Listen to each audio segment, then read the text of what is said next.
George Clooney has been a celebrity leader in the Democratic Party for decades, but in the wake of Vice President Kamala Harris's loss on Tuesday, November 4, he might be rethinking his position.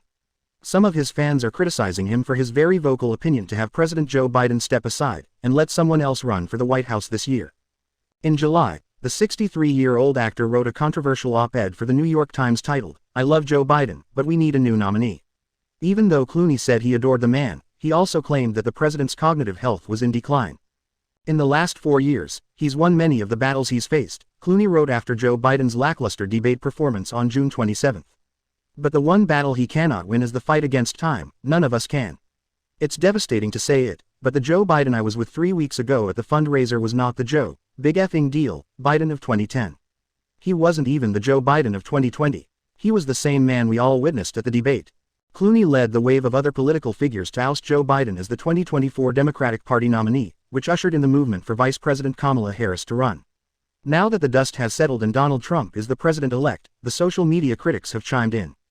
One user wrote on X, "I'm so disgusted with the Democratic Party leaders, George Clooney, Stephen King, Rob Reiner, and all the other wealthy people who demanded Joe step aside. Thanks a lot, you pushed out the guy who could win."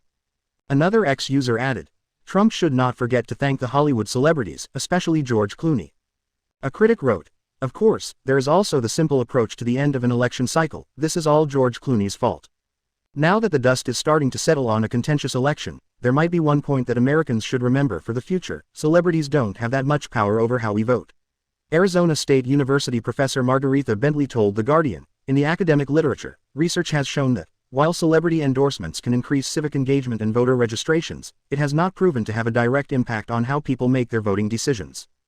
Clooney's op-ed had an ageist angle to it which didn't feel great to many voters, but in the end, the party lines were already drawn, no matter who was the Democratic Party nominee.